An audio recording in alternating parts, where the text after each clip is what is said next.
Dahil yung mga babae marunong gumamit ng katawan nila. Ngayon, ikaw ngayon, matuto kang gamitin yung katawan mo para ipang dark psychology mo dyan sa lalaki para humabol-habol sa'yo yan. Tsaka mo ngayon ipasok either sa counseling o sa religion. Kung ako bibira, ganun ko babanatan yan. Naka-live na ba ako sa Facebook? Bakit wala akong audio?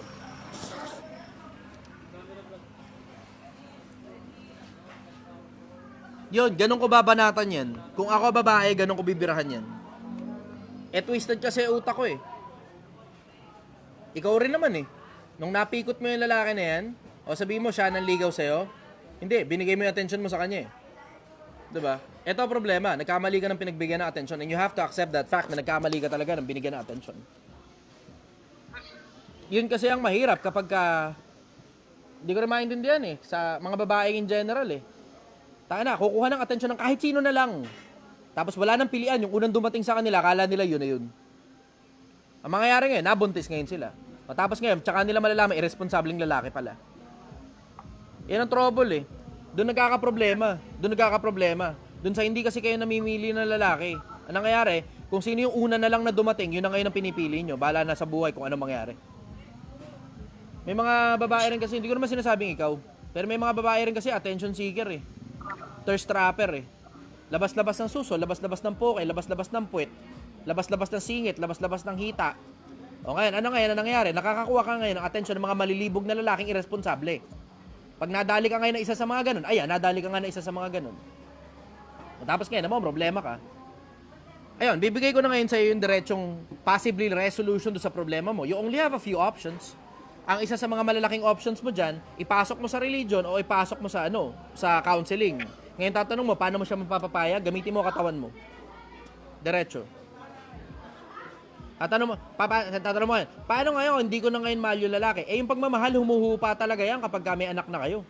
Bakit? Mas mahal nyo na yung anak nyo kaysa sa mga isa't isa eh. Doon ngayon ang gagaling ngayon, yung sinasabi rin sa Biblia, na mahalin mo asawa mo. Bakit? Kasi nga may mga lalaki nga talaga, may mga babae rin na hindi na minamahal yung asawa kasi nakakasuya kasi yung putangin ng pagmamahal na yan kapag tumagal na. Tapos kabisado nyo nakatawan ng isa't isa. Sa madalas na pagkakataon, katawanan lang naman usapan dyan. Pag kabisado nyo nakatawan ng isa't isa, suya na rin kayo sa isa't isa eh. Diba? Pag may anak na kayo, ganun. Pag medyo mataba na si lalaki o medyo mataba na si babae, hindi nyo nagusto isa't isa. Bakit? Kasi hindi na ganun yung physical attraction na katulad ng dati. Bakit? Hindi na rin kasi naman ganun kaganda yung parehas ng katawan ninyo kasi ang tao tumatanda. Doon na ngayon papasok yung pagmamahal na yun, eh, pinipili nyo na lang yung isa't isa. Hindi na importante kung may nararamdaman pa kayo o wala na. Pero in general, ganun ko babanatan yan. May follow-up question ka, sister?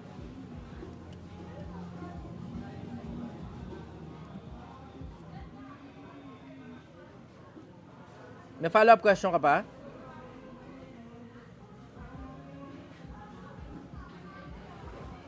Okay, wala na. Hindi na kita marinig. O, next na muna ako ha. Yan ang isa sa mga problema eh. Pilipinas, matuto kayo. Sa mga nasa Facebook, pakishare nga muna to sandaling live ko. Pakishare muna tong live ko. May tuturo ako sa isa sa mga pinakamalalaking bagay tungkol dito sa buhay na to. Lalo tungkol sa pagpili ng kasama sa buhay. Bigyan ko kayo ng isang malupit na tip, lalo sa mga babae para hindi kayo tatanga-tanga. Ito isa sa mga pinakamalulupit na tip, Pilipinas. Lalo sa mga babae. Huwag kayong bobo-bobo, huwag kayong tatanga-tanga, huwag kayong thirst trapper sa internet.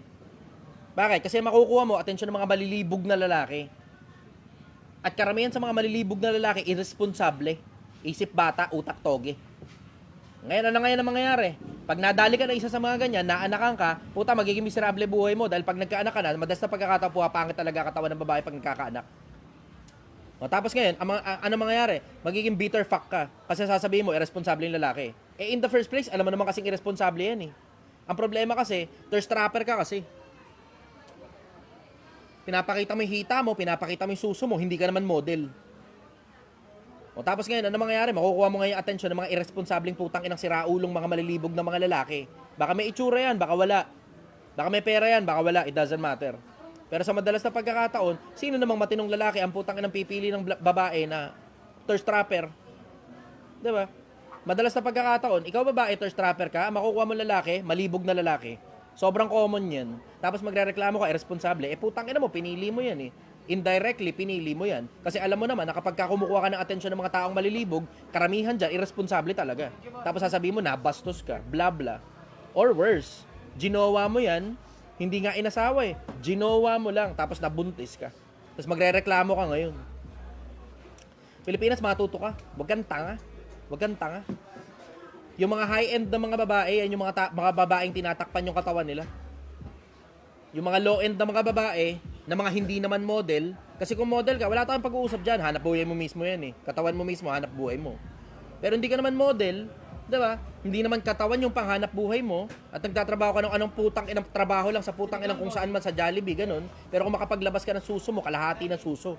Kung makapaglabas ka ng hita mo, malapit na sa pepe. Tapos i-upload mo pa yun sa social media, may mga patuwad-tuwad ka pa, na tangina, nakadapa ka sa kama, pipicturean mo yung puwet mo. Di ba? Pagka ganyan ka mag-post sa social media, makukuha mo talaga mga lalaki dyan, mga malilibog na klase. Tapos ngayon, magre-reklamo ka. Irresponsable.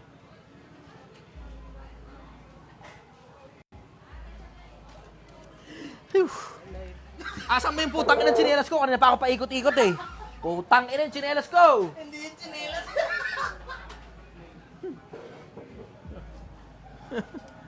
Eto na, kita ko na. Tago nyo pa. Sige. Doon muna tayo sa mga tanong sa TikTok. Dito muna tayo sa TikTok. Nasa TikTok ako ngayon. Mga nasa Facebook pa, i-share nyo nga muna itong live ko. Alam nyo naman, wala naman ako kinikita rito eh.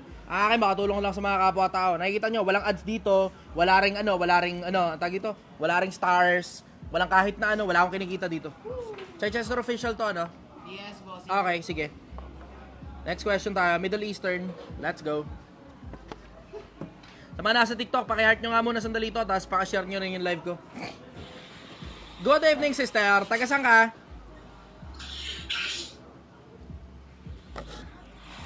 Good evening. Taga saan ka, Judy?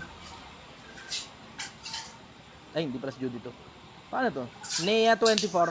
Hello. Hello, brother. Good evening. Taga saan ka?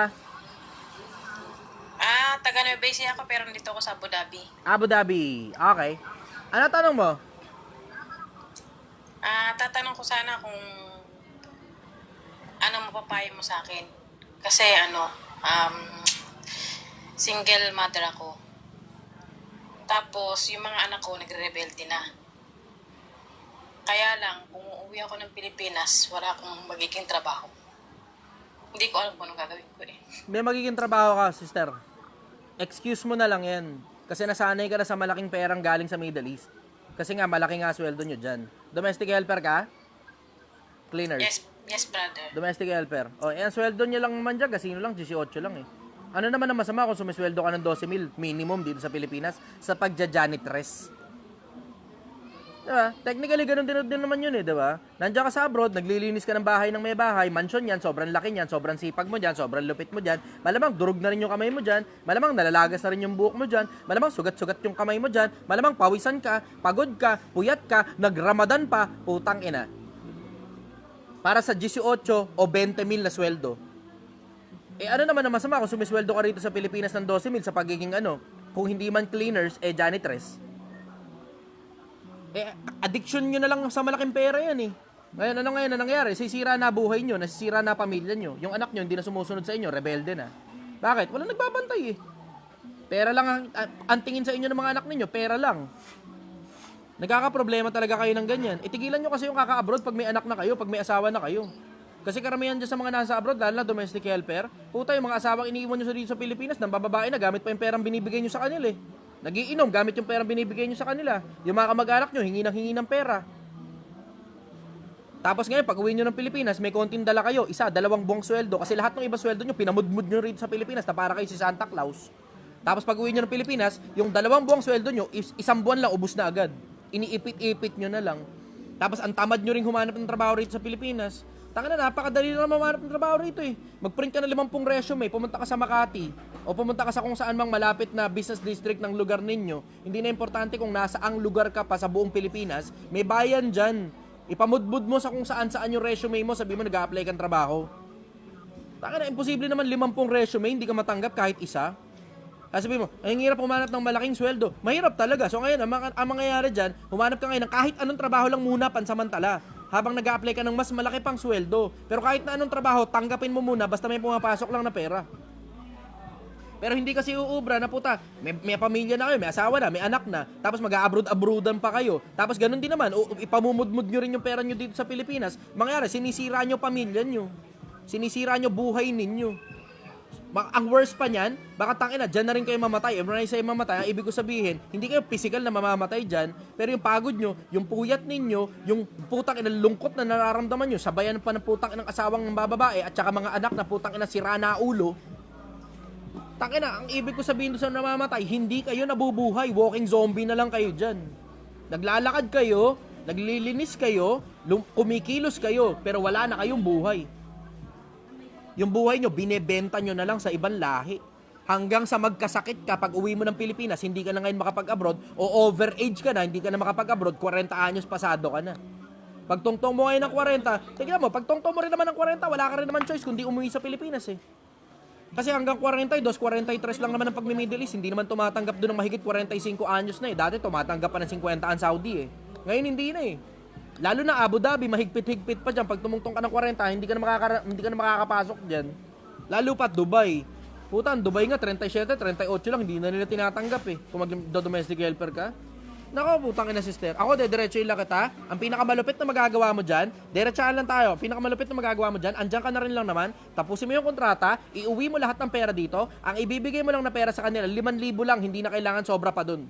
Para lang sa pagkain nung anak, pag-aaral lang nung anak. Tapos yung 15,000, itabi mo sa'yo. Pag uwi mo ng Pilipinas, gumawa ka ng kahit ano, magtinda ka ng putang inang maruya sa kanto.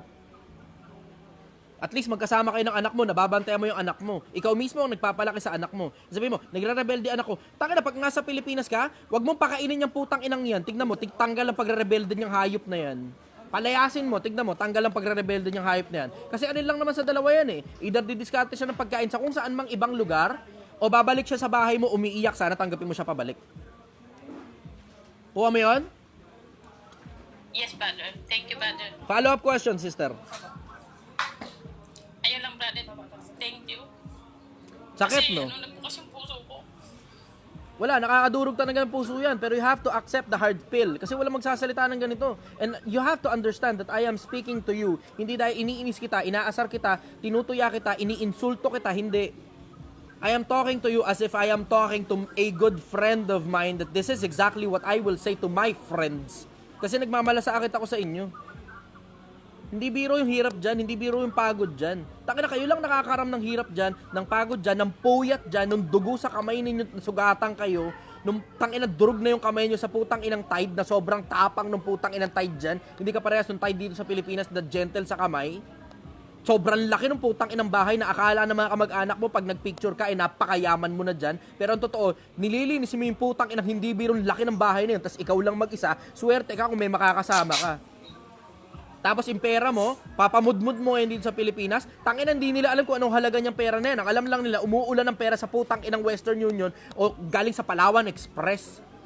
Tapos pagkatanggap nila ng pera ninyo, buta kung magpasalamat pa yung mga putang inang mga hayop na yan. Tangina, makikita nyo na, nagja-Jollibee sila, nagma-McDonald's sila, namamasyal sila gamit yung pera mo. Tapos hindi ka nila papansinin pag kinakamusta mo sila pag walang perang involved. Pero pag parating na sweldo, tangina, kamustahan ng mga hayop na yan. Ang totoo, pinagpapasasaan ka na lang ng mga putang inang linta eh. Bakit? Eh kasi nanay mo sila sa ganun eh. Pinamimigay mo kasi sa kanila yung pera mo. And I'm not talking to you specifically. I'm talking to all OFWs throughout the entire world. Sa buong mundo. Halos ganyan na nangyayari sa napakaraming OFW. Akala nila, mahal sila ng kamag-anak nila, pero totoo, minamahal lang talaga sila dahil sa pera nila. Yung pagmamahal ng OFW, ang nakikita kong totoo. Kasi hindi baling kayo yung maubusan, basta sila meron. Hindi baling kayo yung gutom. Hindi baling kayo yung puyat, yung pagod, basta sila natutulog ng mahimbing at masarap dahil sa pera ninyo. Yung sa inyo ang totoo, pero yung sa kanila peke.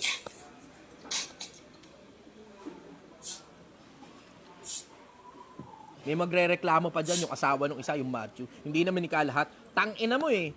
Yung mga katulad ng macho na yon, kaya nakakapanatili na hinahamon mo ko ng debate habang lasing ka kasi yung pera ng asawa mong OFW yung pinagpapasasaan mong hayop ka. Kaya ka galit na galit sa akin eh. Bakit? Kasi magigising sa katotohanan yung asawa mo kapag ka narinig niya yung mga sinasabi ko sa internet eh. Kaya ka galit na galit sa akin kasi yung asawa mong OFW ang mismong negosyo mo. And I'm not talking about Matthew. I'm talking about all other family members of OFWs dito sa Pilipinas. Ang dami-dami nila. Sasabihin mo, hindi lahat talaga lahat. Pero alam mo kung gaano karami yan. Ang dami-dami nila. Ang dami-dami. Kung gaano kayo katagal dyan sa abroad, ganun din katagal na pinagpapasasaan ng mga kamag-anak ninyo yung pera ninyo. Kung gaano kayo katagal sa abroad, ganun din katagal na nagbabakasyon yung mga pamilya nyo rito sa Pilipinas. Twisted ang buhay ng OFW. Twisted. Ganyan din ang buhay ng mga breadwinner. Kaya hindi rin ako fan ng mga breadwinner eh. Yan yung mga nagpapakakuba, nagpapakaalipin para sa mga kapatid nilang putang inang batugan. Para sa mga magulang nilang napakababata pa naman, ayaw magtrabaho. Hindi talaga ako fan ng OFW. Hindi rin ako fan. Taka na, dudurog ang puso ko para sa inyo. Nagpapakakuba kayo, nagpapakaalipin kayo para sa mga tamad. Naaawa ako sa inyo. Wala naman akong magawa kasi hanggang salita lang ang kaya kong gawin eh. Hindi ko naman kayo makakaano-ano eh. Hindi rin naman kayo makikinig sa akin. Matitigas din ang ulo ninyo eh. Gustong-gusto nyo yan eh. Gustong-gusto nyo pinapahirapan yung sarili nyo eh. Sasabihin nyo, mahal nyo sila. Mahal nyo talaga sila. Pero ang tanong, sila ba mahal kayo pabalik? Sila ba mahal kayo pabalik? Tangina. Kung sana mahal kayo pabalik niyan, ayos lang. Ma, eto na yung diploma ko. Graduate na ako. Ma, kamusta ka dyan? Ma, sana okay ka. Sana kumakain ka 3 beses ang araw. Ma, sana nakakatulog ka ng maayos dyan. Okay lang kami rito. Sana ganun eh. Sana ganun eh. Di ganun eh. Ma, kamusta? Ma, kailangan kasi ng ganito sa eskwelahan eh. Hindi naman pala totoo. Ma, kamusta? Ma, may emergency kami. Tangin, hindi pala totoo. Han, may emergency, mapuputulan tayo ng ilaw eh. Asan yung perang ibinigay ko sa inyo noong nakaraan? Ba't wala na? Kasi ano may mga pangangailangan dito eh. Tangin eh, pangangailangan pala, kumakantot na siya ng iba gamit yung pera mo. Oh, tangin na. Twisted. Paka-twisted. Brother, hindi mo inon yung mic. Nakatutok ko, mukha akong gago. Ang dami nagsasabi, mic po. Hindi mo kasi chinarge eh. Ay, buhay. Brother, ang mic charge. Paalala ko lang, ang mic charge. Follow-up question, sister. Wala na, brother. Thank you. Sige, galingan mo dyan, ha? Uwi mo lahat ng perang kaya mong iwi sa malinis na paraan. So, huwag ka nang bumalik dyan. Pinagpapasasaan ka lang nila dyan. Mga kamag-anak mo. Hindi mo itatanong sa akin yan kung okay yung pamilya mo eh. Totoo, hindi ka nga makakakit sa live mo sa live ko kung okay yung pamilya mo eh. Ang dahilan kung bakit nangyayari yan. Kasi alam ninyo eh, sira ulo yung mga pamilya ninyo. Sira ulo yung pamilya ninyo. Wala naman tayo magagawa ron eh. Brother, pakicharge mo nga muna to. May food din naman. Sama na to. Asan na yung isang mic?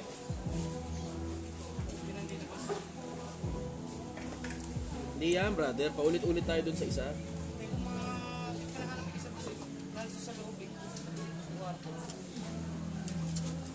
Brother, resulta kailangan natin, hindi excuses. Wala tayong pakinabang sa excuses. 2 mic ko. Bumili ako ng 2 mic. Mahal ang bili ko dyan sa mga yan. Pakinabangan sana natin. Kasi sayang. Wala namang sense yung mga mic na sobrang mamahal kung hindi rin naman natin ginagamit. Di daw masyadong marinig. Ang dami nagre-reklamo sa live. Sayang eh.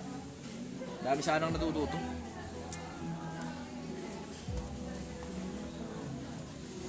Wala kayong choice. Pagtyagaan nyo na lang muna yung live ko na may pangit na audio. Lalakasan ko na lang yung boses ko. Wala kayong choice. Sa mga nasa live, pakishare nyo nga muna tong live na to.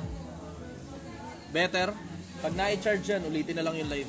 Para magsimula ng matino-tino yung audio. Wala kayong choice. Sige. Next question tayo, galing dito sa TikTok. Sa TikTok ako madalas kumukuha ng mga tanong. Tignan ko nga, mayroong option. Walang option na mag-akit sa Facebook eh. 20% na lang din yung battery mo rito, pati yung cellphone mo, di ba na i-charge?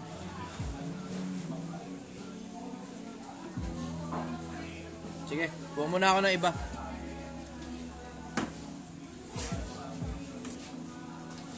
Dalawa yung mic, brother. Pwede natin gamitin tong dalawang mic na to. Isa sa Facebook, isa sa TikTok. Moving forward. Brother! Good morning. Sa mga nasa Facebook, share nyo nga muna tong live na to. Tapos type done kapag na-share nyo na. Sa napapansin ko, mas kumakalat yung live kapag kasi na-share. Alam nyo naman, wala naman ako kinikita rito eh. Kikita nyo naman eh. Wala. Honest naman ako sa inyo eh. Wala rito monetization. Walang ads. Walang stars. So, share nyo na lang. Makakatulong din kayo sa iba.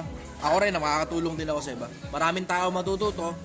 Wala naman akong kinikita rito. So, kung makahingi naman ako sa inyo na pakishare nyo naman, hindi naman siguro masyadong kalabisan. Sige, kuha muna ako ng iba. Uy, letra. Gakit ako ng 2 tao. Tignan natin kung ano.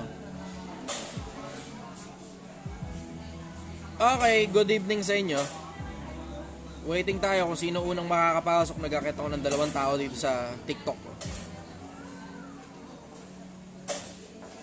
Mukhang wala. Sige, disconnect ko na muna 2. Ito, sakto. Arnolfo. Good evening, brother. Taga saan ka?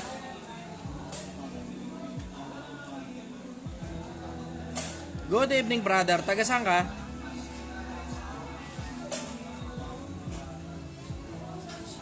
Yun lang. Wala. Okay. Okay, next tayo. Magkakatuloy ako ng 2 tao. Stick na natin. Ito, isa lang muna kasi bago to. Morning, brother. Ayos. Good morning, sister. Taga saan ka? Nagtatrabaho po ako dito sa Brunei. Brunei. Okay. Yes po. Ano tanong mo? Tungkol po kasi sa mga, alam niyo po pag may mga, paano ko po ito sabihin? Yung mga tao po na parang nagpa-blackmail para lang makuha yung attention mo at makuha nila yung gusto nila sa'yo. Ano pong magandang panglaban dyan? Kasi medyo mahina po ako sa mga ganito eh. Sampahan mo ng kaso, extortion. Paano po yan? Lalaki po kasi yun. Sampahan mo ng kaso, kailangan mo lang SPA para dyan, Special Power of Attorney. Tapos yung abogado na bahalang kumilos dyan. Bayad ka abogado, tapos sampahan ng kaso yan.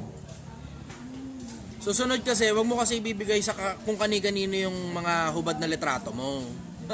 Para hindi ka naba-blackmail.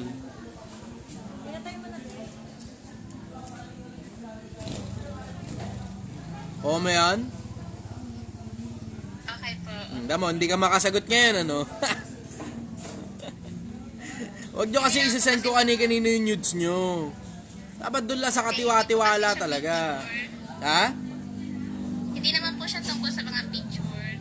Tungkol saan? Kumbaga na, dinadaan po niya sa mga personal naming mga kaibigan. Paano binablockmail? Di ko gets. Kasi po, meron kami dating relasyon, tapos parang napag-usapan namin na private lang yun. Tapos, pag nung gusto ko nang makipaghiwalay po, yun na po ang pinang-ano niya sa akin, para hindi ko siya mahiwalayan. Pinang-blackmail niya sa akin. Ano ba laman nun? Nang alin po? Nung pinambablockmail niya sa'yo? Pictures, videos, o conversation lang? Conversations lang po. May asawa ka? May screenshot. Yes po. Kaya ka nagkakaproblema. Pero, yun po tapos na, naayos ko na po sa asawa ko. Ngayon siya po ang hindi pa tumitigil. O edi wala nang problema kung ganun. Kung ilabas niya na yon, wala naman ng problema. Bakit? Hindi naman na importante yung opinion ng kahit na sinong iba eh. Ang importante lang, opinion ng asawa mo eh. Kung natapos mo na sa asawa mo yun, di wala nang problema. So, hindi ko na po kailangan parang makaganti o bigyan man lang siya ng leksyon sa ganon. Para saan? Ano pakinabang sa'yo nun? Kasi po dati, parang mabigat po yung effect sa akin, yung damage na nagawa sa akin. Understood. Pero alam mong nagkamali ka rin. So kung gusto mong gumante sa isang tao dahil sa pagkakamali mo rin, hindi ka naman inosente dyan eh. Di ba? Ganun lang kasimple yun. Ngayon, gusto mo sumakit ang ulo mo, dagdagan mo pa. Pansinin mo ng pansinin yung lalaki na yun para bumawi ka kuno. Pwede mo sampahan ng kaso, okay lang yun, welcome yun, justice yun, ayos yun. Sasakit nga lang ang ulo mo, madadagdagan pa yung gastos mo imbis na nanahimik yung pera mo sa bulsa mo. Kasi hindi naman yan parang nabangga ka, tapos may hospital bill, tapos wala ka namang kinalaman kasi papasok ka lang sa trabaho, inosente ka talaga. Tapos ngayon, kailangan mo ngayong magsampa ng kaso para makapiga ng pera dun sa kumpanyang nakabangga sa'yo, yung driver nila. Hindi naman ganun eh. Ang nangyayari dyan, nakipag-conversation ka sa kung sino mang hindi mo asawa. Ngayon, gusto niya ngayong ilabas yung conversation for whatever reason, ayaw niyang makipag-iwalay o kung ano man, nanghihingi siya ng pera o kung ano man ang dahilan. Pero ang bottom line niya, nanggaling yan sa mali. Welcome ka na magsampa ng kaso. Pero, you have to consider, sakit din ng ulo ang pagsasampa ng kaso at mahabang proseso yan, gagastos ka pa ng walang kakwenta-kwenta. Willing ka ba na mag-go through do sa problema na yun para lang maturuan siya ng leksyon? Eh wala namang pakinabang sa'yo magturo ng leksyon sa kanya eh. Di ba? Hindi mo naman anak yan, hindi mo asawa yan. Para ano magtuturo ka ng leksyon sa isang taong hindi mo naman kilala na minsang panahong naging kabit mo lang, tapos ngayon eh tinatarantado ka na. Para ano yung pagtuturo ng leksyon na yan? Anong pakinabang sa'yo niyan? You have to put that into context and I'm coming from the perspective of love. I'm coming from the perspective na mahal ko kayong lahat na mga audience ko na nagtatanong sa akin, kaya ako kayo sinosopla ng ganito kasi alam mong pagkakamali mo rin naman yun. Ngayon, yung ginagawa niya ba tama? Obviously, hindi. Pero nanggaling yun, yung pagkakamali na ginagawa niya, dun din sa pagkakamali na in-entertain mo kasi siya. Ngayon, dun na lang tayo sa lesser evil. Anong pakinabang sa'yo? Naturuan pa ng leksyon itong tao na to. Kung may pakinabang sa'yo, then go for it.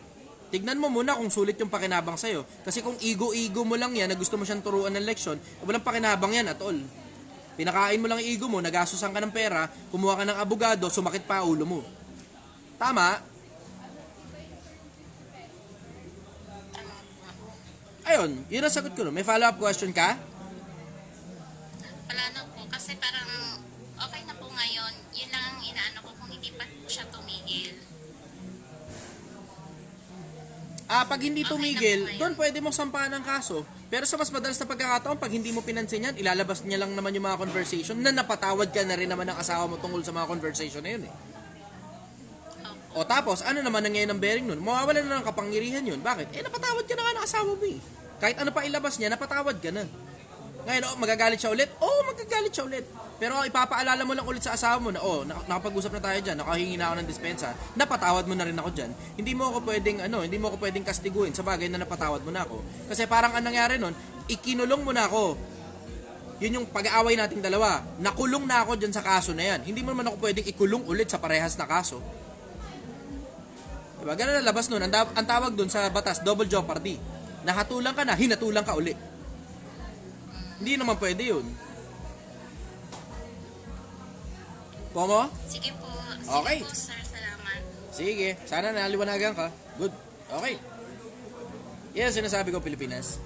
Minsan may mga bagay na, alam mo yun, alam nyo naman talaga kung ano yung sagot eh. Pero minsan kailangan nyo lang talaga itanong for the sake na naitanong nyo lang. Ganon. So ayun, sige, next question tayo. Kuha uli ako na ibaba. Nagme-make sense ba sa inyo, Pilipinas? Nagme-make sense sa inyo? Facebook, nagme-make sense sa inyo? Kung nagme-make sense sa inyo, pakishare nyo nga muna sandali itong live ko. So ito, Diwata, good morning. Hello. Hello, good morning. Taga saan ka? Taga Manila po. Manila. Okay, anong tanong mo, sister?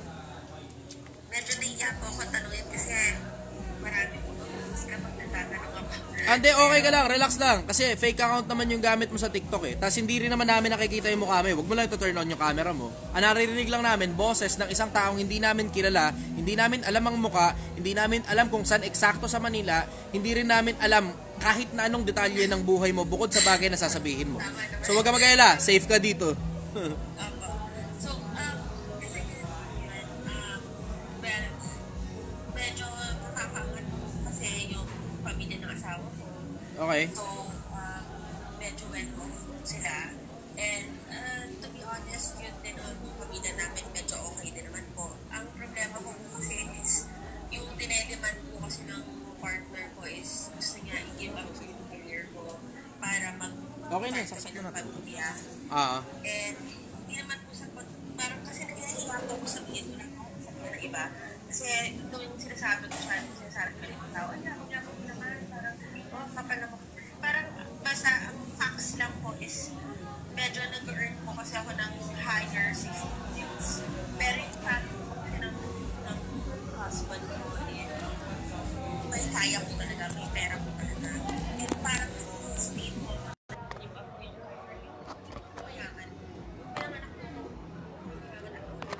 Meron man po ako ngayon, lahat pinaghirapan ko yun. Mula umpisa, nagdidil-dil po talaga. Kumbaga, hindi niya naiintindihan ng asawa ko kasi ang asawa ko mayaman na po sila eh. So, ngayon, dahil babae ako, at syempre ako yung nanganganak, ako yung mag-aalaga ng mga parang nahihirapan po ako na parang i-give up ko ba itong napaka-pinaghirapan ko ng sobra na hindi naman makaka-relate yung asawa ko. Hindi naman niya kasalanan. Kasi hindi naman niya kasalanan. Pinanak ko siya mayaman, di ba?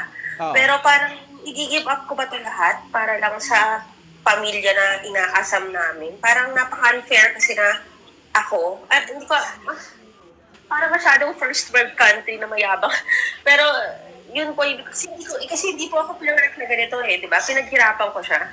Tapos yung i-give up ko nilang ba ng ganun-ganun dahil lang, I mean, yes, may security ako ngayon. Eh, paano kung iwanan niya ako in the kasi, sorry, context lang po, yung papa ko kasi, mayaman din po sila. Yung nanay ko, 32 years sila, iniwan niya para sa 20 years younger than him after 32 years of marriage. So, medyo meron po akong trauma na hindi mo masabi ang buhay, di ba? Na, alam mo yun, I mean, mahal ko asawa ko, alam ko naman na mahal din niya ako, pero paano kung iwanan na lang niya ako, iniwan ko yung buong career ko para sa kanya? Alam mo yun, paano po ba yun parang ipapaliwanag or ano po bang dapat? Pag-usapan ninyo, ito sobrang simple lang naman ng problema mo eh. Gusto ka niya mag-give up ng career mo, pinaghirapan mo yung career mo, understood na yun. Pag-usapan ninyo na maituloy mo pa rin yung career mo habang nanay ka ng anak mo. Kasi pwede naman yun eh. Pwede yun eh. Napapagsabay ng sobrang daming tao yan eh. Especially yung mga taong nasa showbiz, sobrang busy kapag ka sobrang peak at height ng career mo. Tignan mo, katulad ni Marian Rivera at saka ni Dingdong Dantes. Yung dalawa na yun, sobrang busy nung dalawa na yun eh. Pero may anak sila.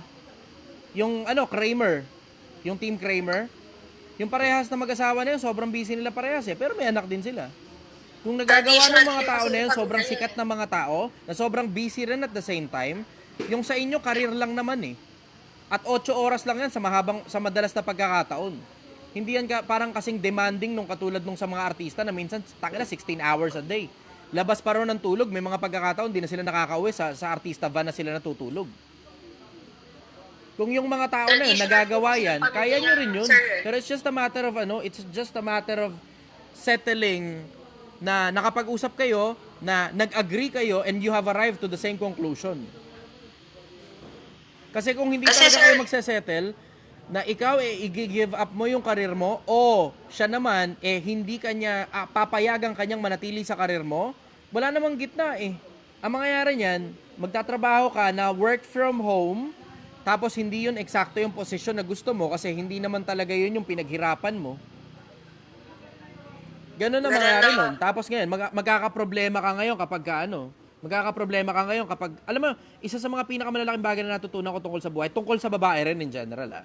Pagka ang babae, nanganak, nagkakaroon postpartum, tapos nalulungkot sila sa sarili nila, tapos tinitignan nila yung katawan nila, tapos tinitignan nila na hindi ganun yung katawan nila dati, na isa pa yun sa dagdag ng postpartum.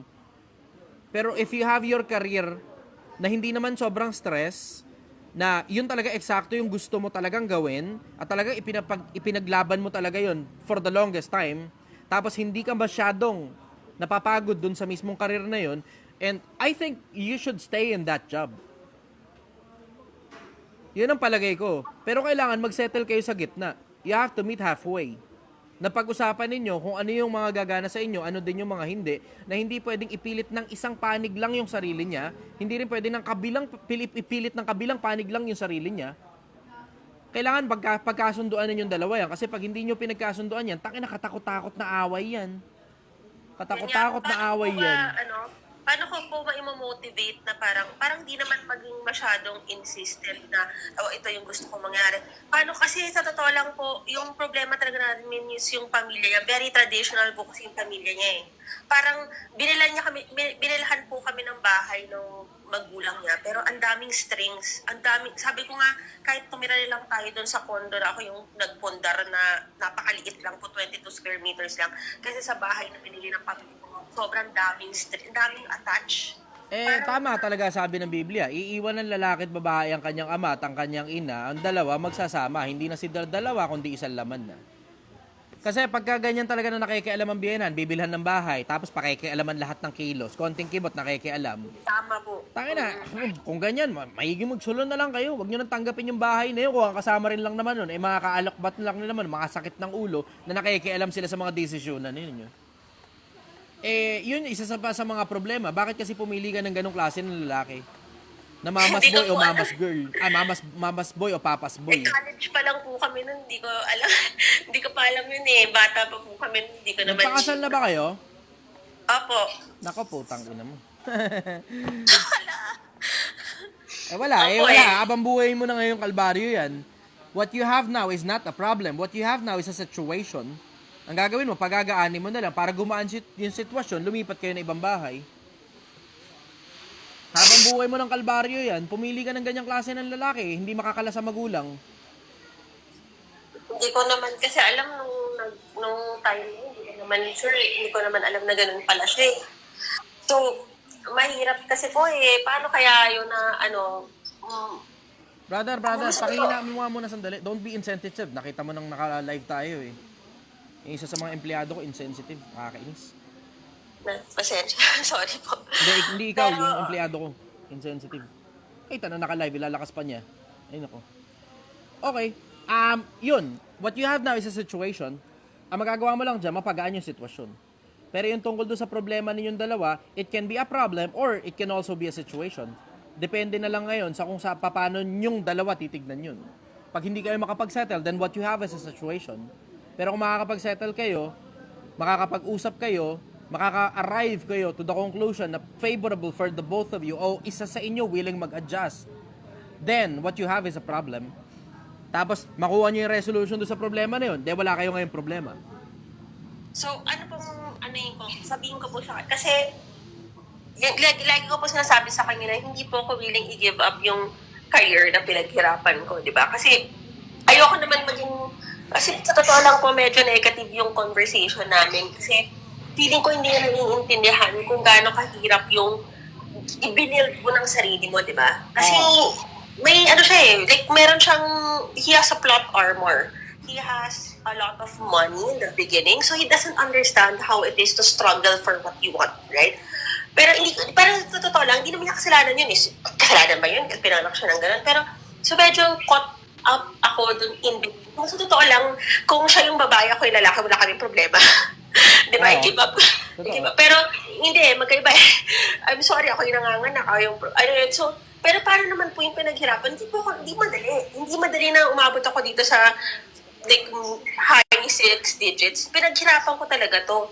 Tapos, sabi niya sa akin, bibigyan kita ng parang allowance na 200 plus. Who cares? Yung tatay ko po, malaki pa doon yung binibigay sa nanay ko. After 32 years, naghanap ng 22 years old, nung 50 years old na siya.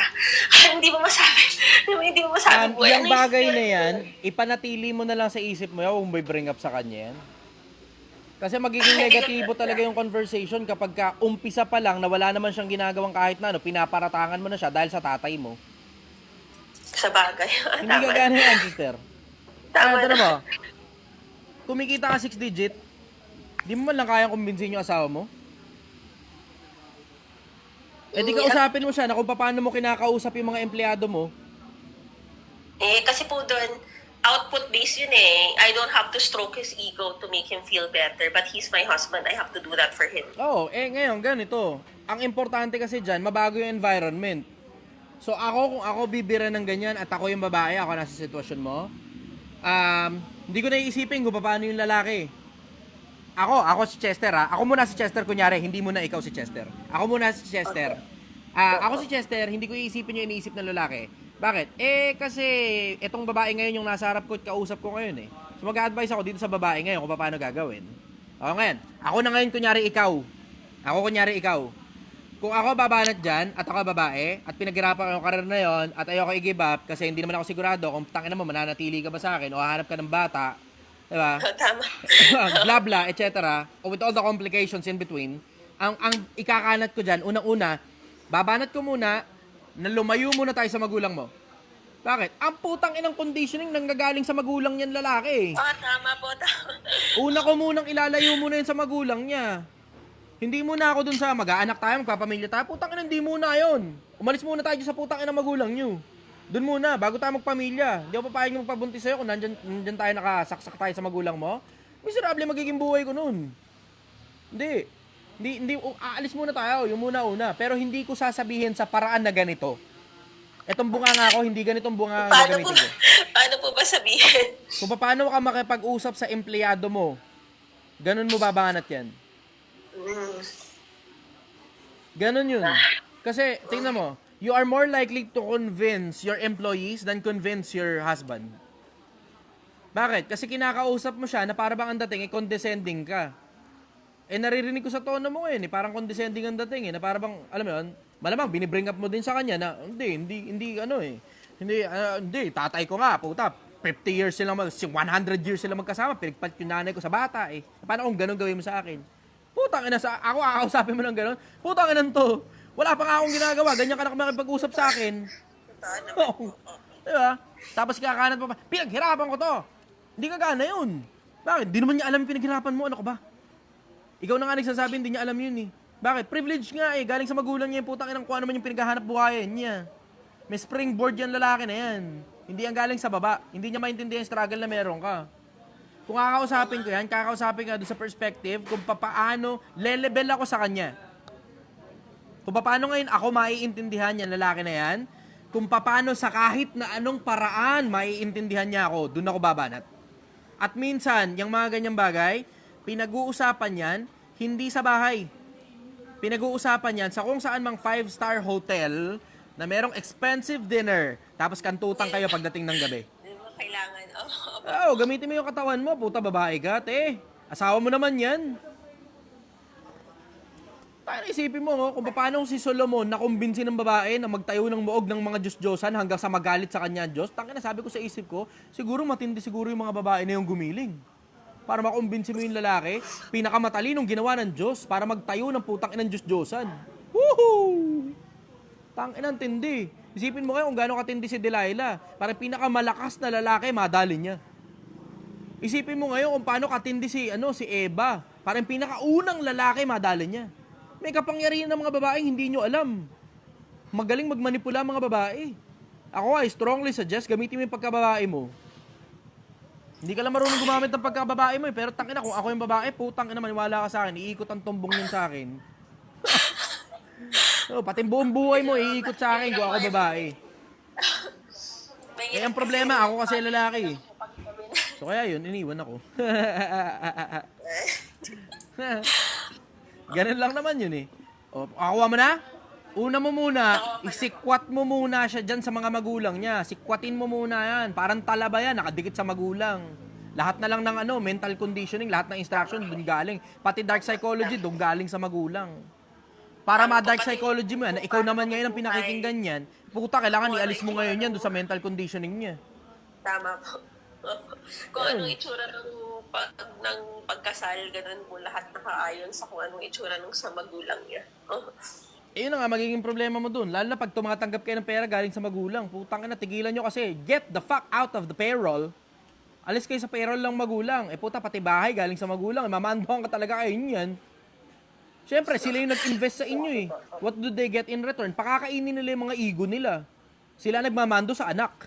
Sila rin nagmamando sa asawa ng anak. Baka pati sa apo, putang ina, manduhan din kayo niya mga yan. Kaya nga ayoko pa po magkaanak eh. Kasi Expect mo na yun. Expect mo na yun. Eh kung sa inyo pa nga lang mag-asawa, nakikialam na magulang eh. Lalong makikialam yan pag tungkol na sa apo. Baka mas putang ina, baka putang ina. Nako, putang ina. Miserable ang magiging buhay mo dyan, didiretsuhin lang kita. Ilayo mo yung lalaki na yan sa mga magulang niya. Yun lang ang magagawa mo. Yun muna, doon mo muna simulan. Dali mo? Opo, sa totoo lang po sa utak ko, iwanan ko na lang or kasi mahal na mahal ko sa ako pero hindi ko kaya mabuhay ng nabubuhay para sa ibang tao. So, kung ano mga expectations ng meron ng pamilya niya, ganun. Napakahirap i-commit. Ang hirap. Kailangan, yung expectation kasi unrealistic po eh. Kailangan parang nakakaangat ka sa buhay, napakagaling mo, pero at the same time, stay at home ka. Paano ka magkakaroon ng, paano mo mapoprove yung sarili mo ng stay at home? Parang, contradictory. Ang hirap, masyadong mahirap kami. Ganito. Alam mo, isa sa mga problemang mayaman yan eh. Ako, Tangan mo, tika na lumusot. Mahirap. Being mahirap. Gusto mo yan? Being mahirap. Teka lang, saksa ko lang sandali itong cellphone ko. Eto. Coming from the perspective, nakita ko yung magkabilang mundo. Ganun na lang. Nakita ko yung magkabilang mundo. Ngayon, isa sa mga nakikita kong problema ng mga mayayaman, yung hindi magkaintindihan, magkano ba talaga yung putang inang hinahabol ninyo? Tangina. Kailangan ganito, kailangan ganyan, kailangan daming pera, magkano ba talaga yung putang inang hinahabol ninyo? Hindi magkaintindihan dyan eh. Pagka ba kumikita na kayo 1 milyon kada buwan, titigil na kayo sa paggawa ng higit pa kaysa sa 1 milyon kada buwan? Pagka ba kumikita na kayo 10 milyon kada buwan, titigil na ba kayo sa paggawa ng 10 milyon mahigit pa sa 10 milyon kada buwan? Brother, paki-asikaso muna kung merong mga customer.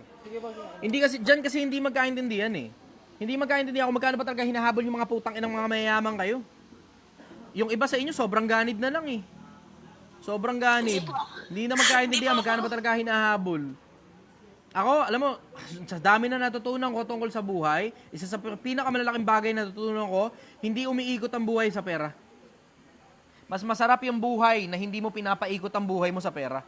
Mas masarap yung buhay na ganun. Ano ibig ko sabihin? Hindi ibig ko sabihin, wala kang pera, hindi ganun. Ay ibig ko sabihin, may pagkain ka, may bubong ka sa ibabaw ng ulo mo, may kotse ka, may bahay ka, tapos meron ka pang konting pang lamyerda. Yun.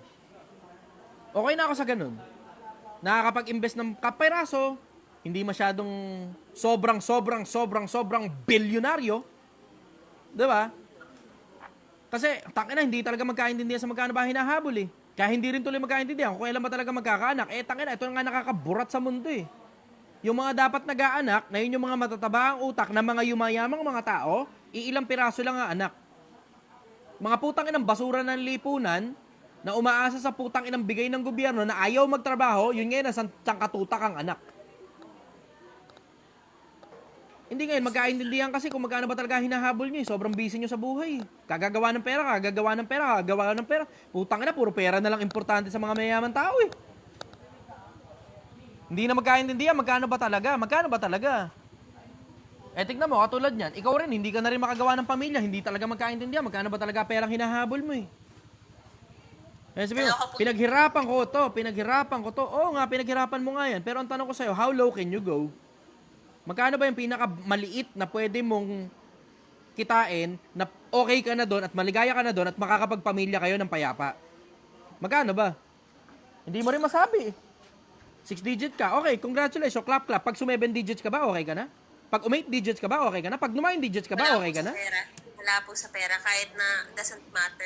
Ang problema po namin is yung control na hindi mo maipalaki yung anak mo sa gusto mo.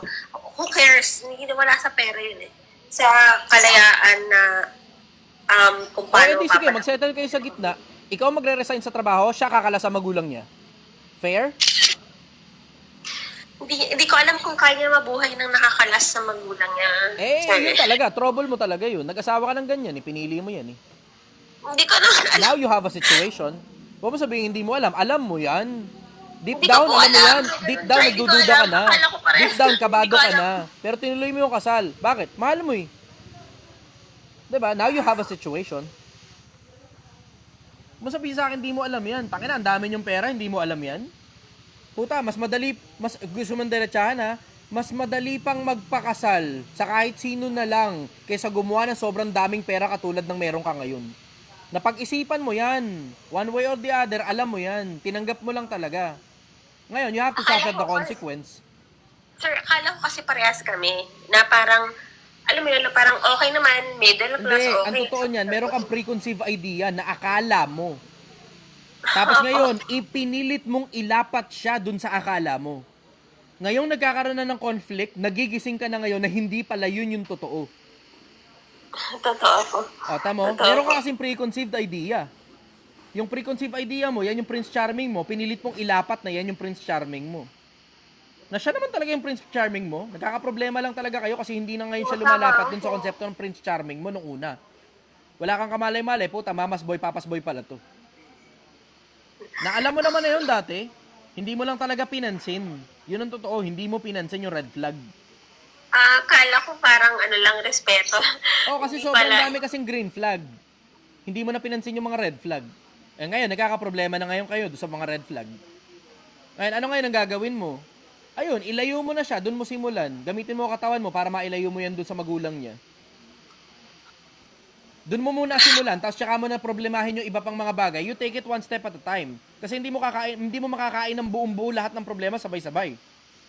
Sa nakikita ko, you have multiple problems, hindi lang isa. At siya rin, meron siyang multiple problems sa'yo, hindi lang din isa. Ang pinakamalupit na magagawa nyo yan, magkasama, lumayo muna kayo. Simulan mo muna sa pagta-travel ng mahabang panahon. Siguro mga 3 days muna. Susunod 1 week muna. Susunod 1 month muna. Away from his parents. Tapos susunod nun, humanap na kayo ng ibang lugar na makakapag-settle na kayo dun. Kalas sa magulang ninyo. Parehas. Dun mo muna simulan. Pag naresolba mo na yung putang inang problema na yan, halos that's almost half of all the problems that you have. Halos kalahati na ng problema mo resolbado. Pagdasal niyo po Bakit? na... Kasi makokontrol mo na yung lalaki pag naikalas mo na sa magulang mo yan eh. Tama? Tama po. Tama po. O yun. Yun na mismo yun. Kuha mo na? Pagdasal niyo na mag-work. Baka mas matibay yung kapit nila. Hindi ko sure. Makokondisyon mo ang isip niyan pag dalawa na lang kayo at hindi na niya masyado nakakausap yung mga magulang niya. Mas madali na sa'yo na ikondisyon ang isip ng lalaki. Versus kasama niya magulang niya. Nako, putang na doon siya tumatanggap ng instruction. Ano ka? Yan yung mothership. Yan yung motherland. Sobrang tama po. Opo. Opo. Pati po yung kung kailan magkakaanak, kung paano papalakihin. Nakakatakot kasi hindi ko gusto ipagpapalaki ng nanay niya sa kanya. Ayun na, mga mismo.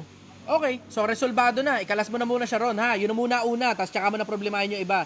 Tapos tawag ka uli sa akin. O tulungan ka kita uli. Susunod niya, yung asawa mo naman tatawag sa akin. Ay, naku, wag niyo po. Parang hindi marinig. Putang ina. Nakatakot po yun. Lalo na kung biyanan ko makarinig, wag naman po. Tang ina nakakato. Salamat po. Salamat. Okay, sige, all set ka na? Opo, thank you po. Salamat po. Okay, sige, thank you. Bye-bye. Sa mga nasa Facebook, pa-share nyo nga muna itong live ko. Akin muna. Hindi ko pwedeng sabihin eh, kasi live eh.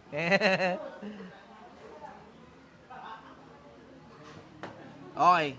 Ayo, share nyo muna itong live ko, tapos type done kapag na-share nyo na. Share muna live, tapos type done pag na-share nyo na. Wala kang kamalay-malay. Puta, mga 6 digits. Sa akin pa nagtatanong eh. Samantalang tindero lang naman ako sinigang sa kanto. Tindero lang na sinigang sa kanto. Tinatanong nyo tungkol sa mga... ang mga nagtatanong kung mga 6 digits. Hindi nyo nakita yung mga 7 digits na mga nagtatanong din sa akin. Ang lupit na to, no? Putang ina yan. Yung tindero nyo ng sinigang, tinatanong ng mga na kumikita ng 6 digits. Putang ina talaga. Buhay nga naman, ano? Titinda ka lang ng sinigang, natatanong ka pa ng mga taong matataas ang posisyon. Wala ka malay-malay. May mga politiko rin nagtatanong sa akin, paano gagawin sa ganito, paano gagawin sa ganyan. No? Takira nyo. Tubig. Okay. 25.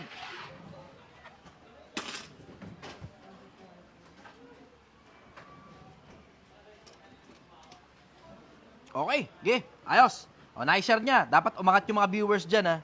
Facebook, pangatin nyo nga itong mga viewers na to. Pangatin nyo yung mga viewers ko. Alam niyo na, wala naman ako kinikita rito eh. Makatulong na tayo sa kapwa-tao natin, okay na yan. Sige. Okay, share. Okay, narinig niyo yung tanong na yan. Alam nga, ulitin ko lang, Pilipinas ha, huwag kayong pipili ng mamas boy, papas boy. Ganon din sa mga babae. Huwag kayong pipili ng mamas girl, papas girl. Tangina, yari kayo dyan, durog kayo dyan. Pag hindi kaya mag-independent tong babae o nung lalaki, wag. Huwag kayong pipili ng ganyang klase. Huwag kayong jojowa ng ganyan. Tangina, bata pa yan. Toge pa yan. Pag hindi kaya kubala sa magulang, naku, putang ina mo, mahirapan ka dyan. Lahat na lang ng desisyon na, nakadepende sa magulang. Naku, putang ina mo, durog ka dyan. Durog ka dyan.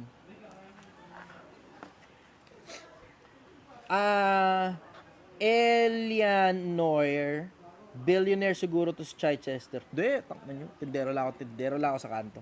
Mahirap lang ako, putang ina nyo naman. Sobrang mga billionaire naman kayo. Hindi ako nag-i-interest ng ganong kalaking pera. Hindi ko kailangan ng ganong kalaking pera. Ang gagawin ko ron, tangina, barat ako sa sarili ko. Hindi ko kailangan ng ganyan. Uy, ano yan? May live. Saan galing yung live na yan? Ha? Para madaming Saan galing yung live na yan? isang account ko rin. Sarili mo? Okay, sige. Sabit. Kala ko meron pang isa pang nilive na account ko din. Ang dami ko kasing account eh. Taklo. Taklo. Sige, share nyo nga muna to. Tapos type down kapag na-share nyo na. Alam nyo naman, nakikinabang din naman kayo dito eh. Na-entertain din kayo eh, diba? You get entertainment. I get,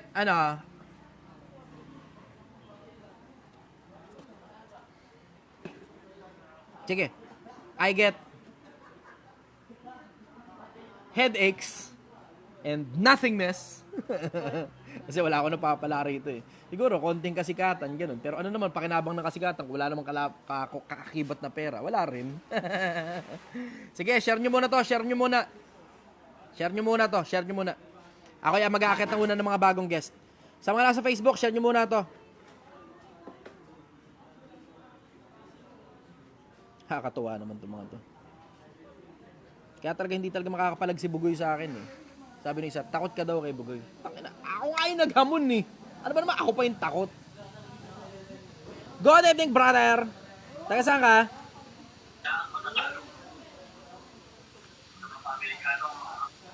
Asa na? Good evening. Taga saan ka, brother? Sobrang hina mo, brother. Sobrang hina ng audio. Oy, may nagbigay sa akin Galaxy.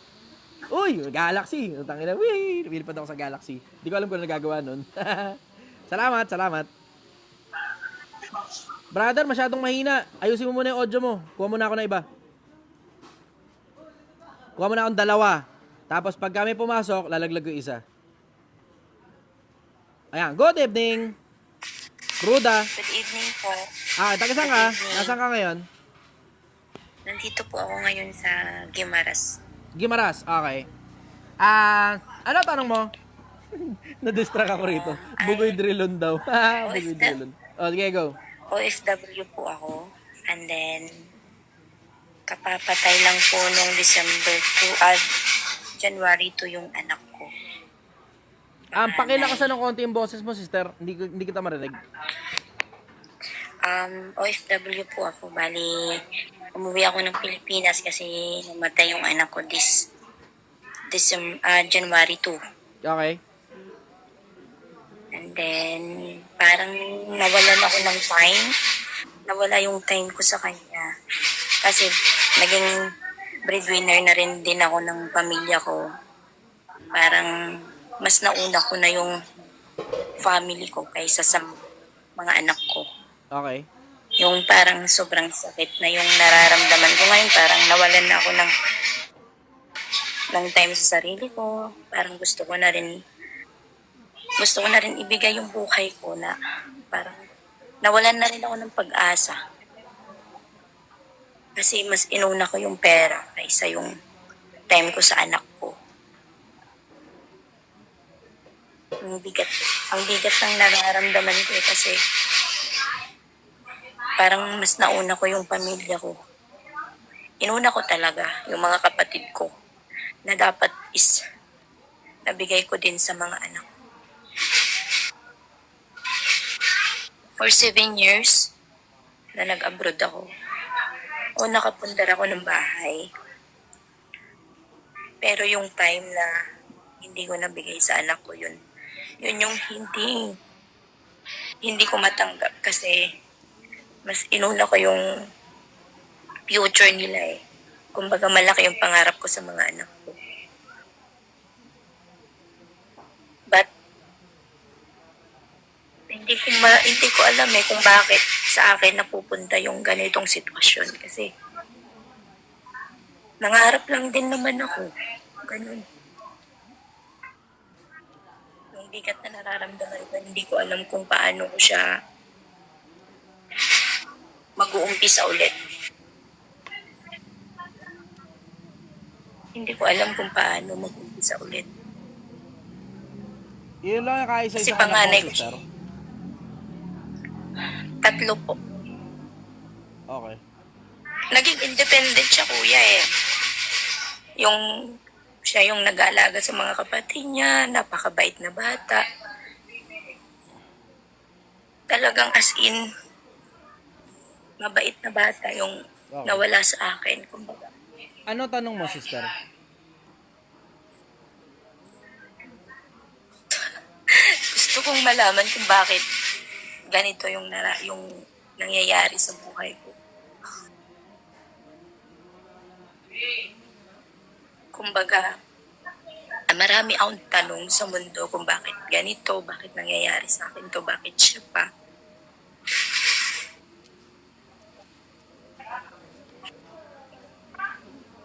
Mahirap kuya eh, kasi yung time, bilang isang OFW, hindi ka nakakauwi. Yung nasa eroplano ka na lang, habang nag-50-50 yung anak mo na gustong-gusto mong makita yung anak mo, 50-50 nasa eroplano ka, umiiyak kasi wala kang magawa, hindi mo mayakap yung anak mo. Pagdating mo, bangkay na. Pagdating mo dito sa Pilipinas, bangkay na yung anak mo.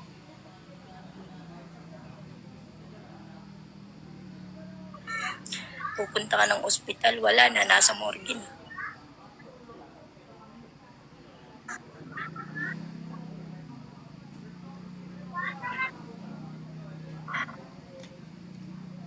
Ginusto ko munang mailabas mo muna lahat ng sama ng loob mo. At saka lahat ng kalungkutan. Kaya hindi muna ako nagsasalita. Ayokong sabihin naiintindihan ko kasi ang alam ko lang yung pakaramdam na mamatayan. Yun ang alam ko. Yung pakaramdam ng mamatayan.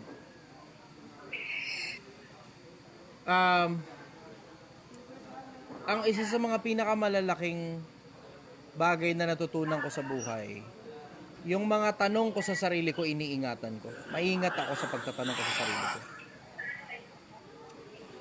Sa madalas na pagkakataon, hindi ako nagtatanong nung tanong na pang self-pity. Kasi magkakaproblema ako lalo eh. Imbis maresolba yung mga problema o imbis gumaan yung sitwasyon, lalo lang bibigat. Na bakit nangyayari sa akin tong mga bagay na to, na bakit nangyayari yung mga bagay na hindi ko gustong mangyari, bakit hindi yung mga gusto kong mangyari yung nangyayari, bakit hindi yung mga dapat na nangyayari yung nangyayari, bakit hindi yung mga dapat, bakit yung mga hindi dapat na nangyayari yung nangyayari. Hindi ganun yung mga tanong ko eh. Ang laging tanong ko, eto ang sitwasyon, ano gagawin ko? Yun na lagi ang tanong ko sa sarili ko. Kasi natuto ako sa maraming pagkakataon, maingat ako sa sarili ko. At gusto kong ihalimbawa yung sarili ko, although hindi masyadong kagandahang halimbawa ang sarili ko. Kasi wala namang ibang mas magandang halimbawa kundi ikaw eh.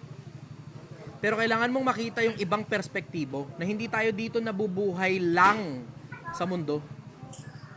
There is a big possibility na pagkalabas natin sa katawan, buhay pa rin tayo. And you have to look at that perspective na isang araw magkikita rin kayo ng anak mo sa kabilang buhay.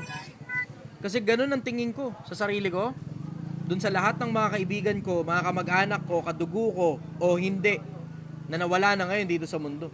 Kasi I've been living for 34 fucking long years. And there are people who haven't lived long enough para makita tong edad na to. Sabi mo, bata ka pa naman, Sir Chester eh. Oo, bata pa. Pero may mga mas bata pa sa akin na namamatay, katulad ni Jobit Bandubino. 27 lang yun. Aneurysm, patay. Pero tungkol dun sa anak, you have your other two children to worry about. Mas importante na sila ngayon. And this is what I suggest. Ang suggestion ko, hindi ko sinasuggest sa'yo na kalimutan mo yung isa na nawala na siya. You get to keep all the memories. And you are also welcome to feel the pain. Damahin mo lang. Pagdaanan mo lang. Magkikita rin kayo sa kabila eh. Ang mas importante, yung pag nagkita kayo, kasama na yung dalawang anak mo. Maganda na yung kwento na ikikwento mo sa kanila.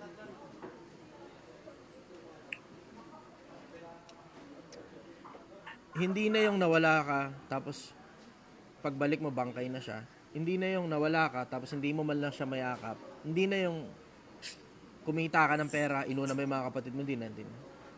Ang ikikwento mo na sa kanila, yung ipapang dalawang kapatid mo, ito yung nangyari. Ito yung adventures nila, tapos nakatulong ako sa kanila. Tapos yung dalawang kapatid mo, sasaksi din sa'yo. Na naging mabuti kang ina. At hindi ka naman masamang ina eh. Nagkataon lang talaga. Tsumamba lang talaga na hindi talaga nagtagal yung buhay niya.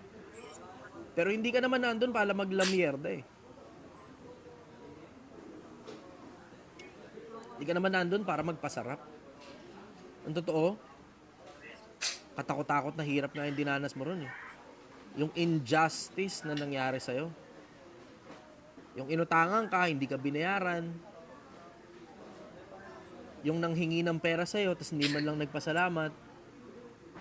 Yung kinailangan mong lumabas ng bansa. Kasi wala talaga eh. Alang-alang sa kanila. Tapos hindi ka man lang mapauwi ng amo mo sa panahon na kailangan mo nang umuwi.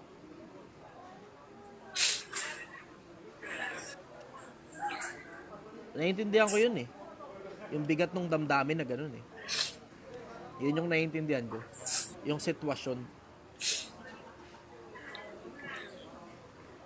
Ang pinaka bottom line nun, tigilan mo na yung pagtatanong kung bakit nangyayari sa'yo yung mga bagay na nangyayari sa'yo. Kasi didiretsuhin kita, maling tanong sa sarili yan. Ang tamang tanong, pagdating ng panahon na magkikita na kayo ulit, ano-ano yung mga maikikwento mo sa kanya na hindi niya na nakita kasi nauna siya sa'yo. Tapos ano-ano naman yung mga maikikwento niya sa'yo kasi nauna siya dun. At mas kabisado niya na yung lugar na yun kaysa sa'yo. Nakakuha mo yan, sister? Opo, kuya. Okay. Follow-up question, sister.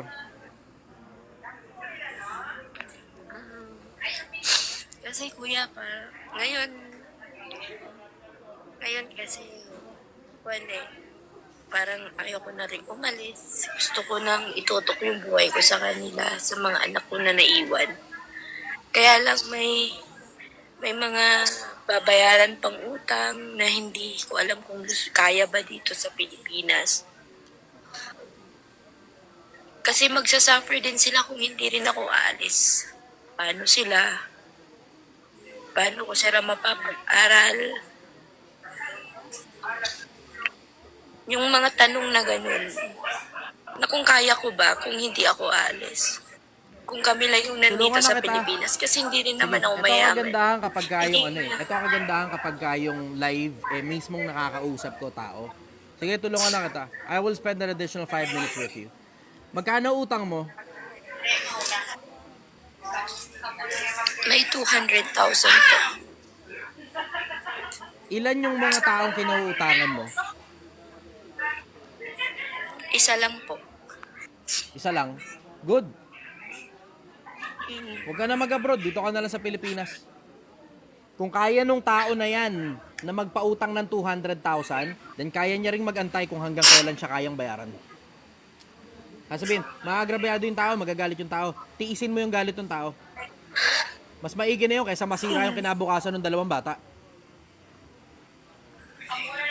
Yung tao na yan na kung kinauutangan mo o institusyon na yan na kinauutangan mo, may pera na yan. Nakuha na nila yung punto kung paano gumawa ng pera. Kaya nilang gumawa ng pera ulit sa iba't ibang mga paraan kung paano man nila ginawa yung pera na pinautang nila sa'yo. Pero yung mga anak mo, pag nasira ang buhay niyan, baka mas malala pa yung maging buhay niyan kaysa ron sa nauna.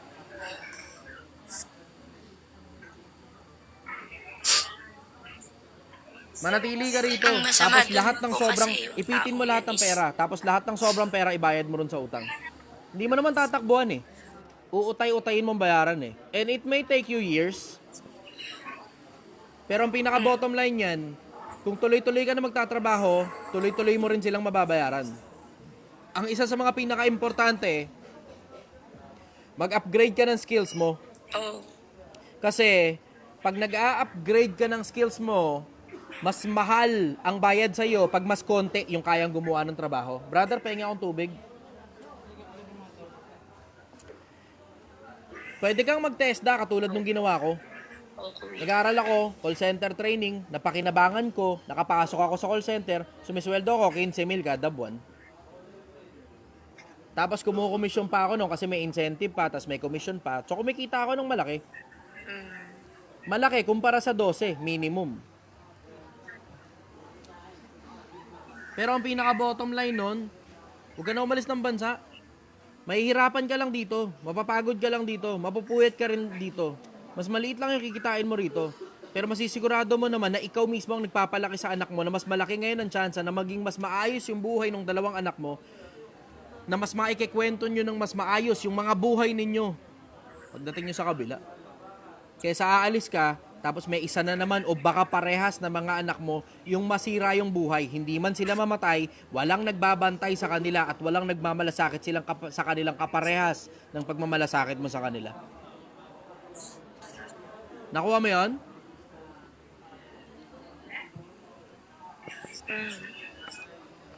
Oo, kuya. Okay. Okay ka na, sister?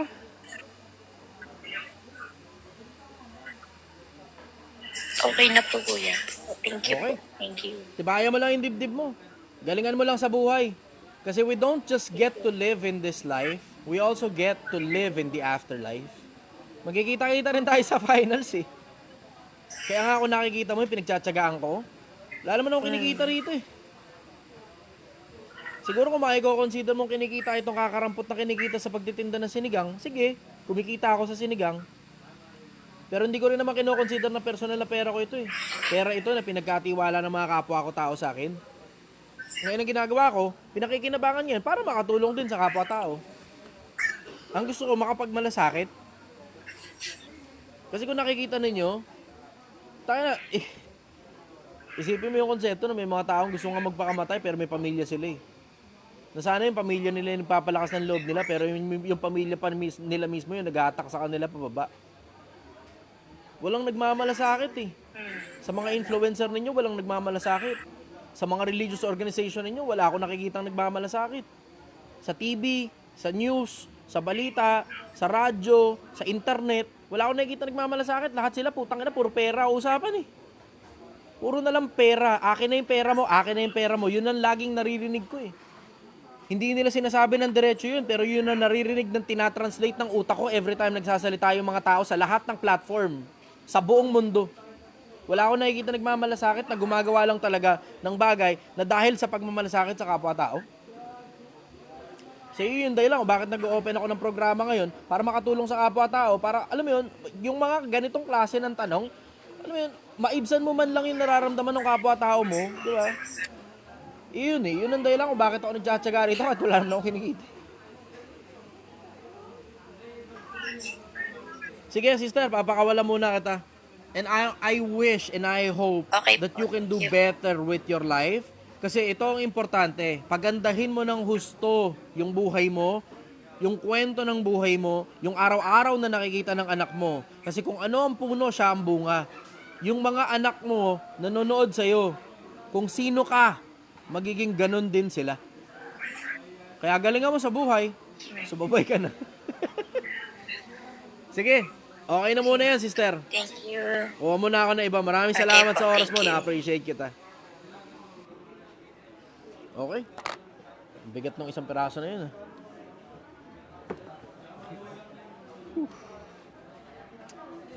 Kaya nga sabi ko sa inyo eh. Hindi mo na ako may... Itong endeavor na to, this is far greater than myself. Hindi baling ako yung wala, basta kayo meron. Hindi baling ako yung hirap, basta matuto lang kayo.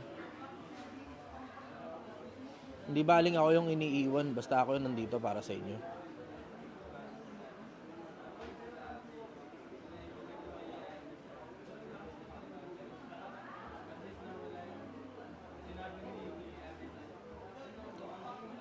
Kasi natutunan ko rito sa buhay na to,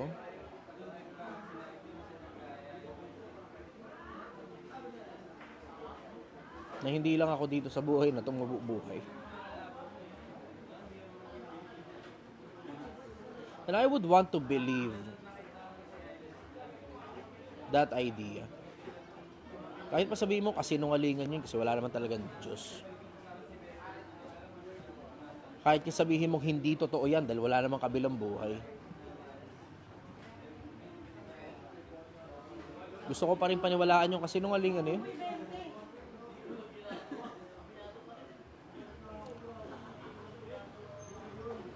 Kasi gusto kong maniwala na makikita ko pa ulit si Uncle.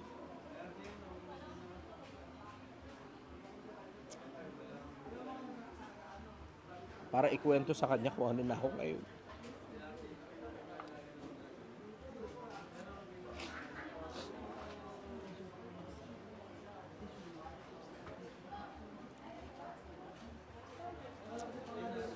Ang pangarap ng matanda na yun na maging mabuting tao lang daw ako eh.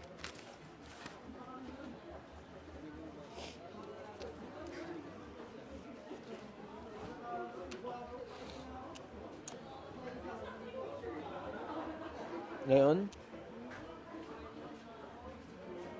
for sudden twist of fate na hindi ko rin naman ine-expect, yung mga taong mabigat ang kalooban, yung mga taong may mga tanong, mga agam-agam, dala-dalawang isip,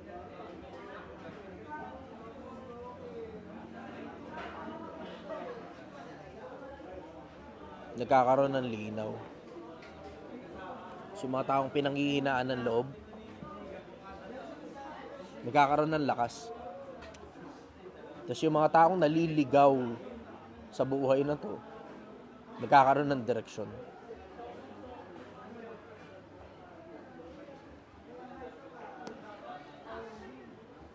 Hindi ang purpose na tong buhay na to maging masaya.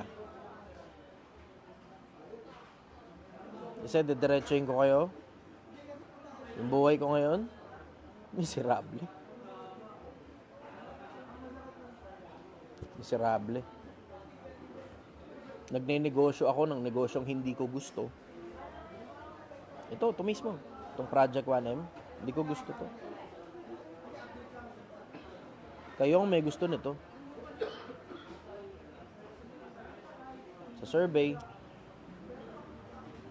anong gusto ninyong makita na klase ng hanap buhay? Sabi, pagluluto daw. Saan? Sabi, sa kalsada daw. Sige, magtitinda ako sa kalsada. Magluluto ako. Kahit wala akong alam sa pagluluto. Kahit wala akong alam dito sa putang inang buong industriya to. Kasi ang alam ko lang tungkol dito, kumain. Masarap o hindi. Mahal o mura. Yun lang ang alam ko, wala nang iba. Pero itong industriya na to, tangina, hindi ko akalain. Napasubo yata ako. Sobrang laking oras ng kinakain sa akin. Halos di na ako makakilos. Wala na ako ibang magawa sa buhay ko, kundi puro ito na lang. Iniiwan na ako ng mga taong nakapaligid sa akin. Pati sarili kong kasintahan.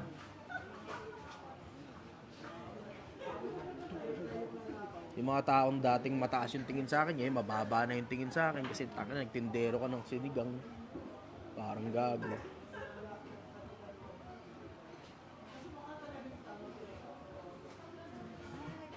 Pero ang pag-asa ko, ang trophy ko sa buhay, hindi yung sports car, Rolex, yung dami ng pera, hindi yan. Wala akong pakialam dyan. That's the least that I need. That's the least that I need. Hindi naman ako hypocrite kung madadagdagan ng konti. Ayos lang. Pero hindi na para habang buhay akong maghanap ng ganyan. Kasi may mga kapwa-tao ko katulad ninyo eh. Ang hinahabol ko ngayon, ang trophy ko ngayon, yung dami ng mga tao na nagbabago yung buhay. Na umuusad yung buhay. Na nagiging mas maayos yung buhay. Kahit ang kapalit nun, ako yung miserable. Ako yung malungkot. Kahit ang kapalit pa ng sarili kong buhay. Gano'n ko kayo kamahal. Magandang umaga sa inyo, Pilipinas. Mahal na mahal kita.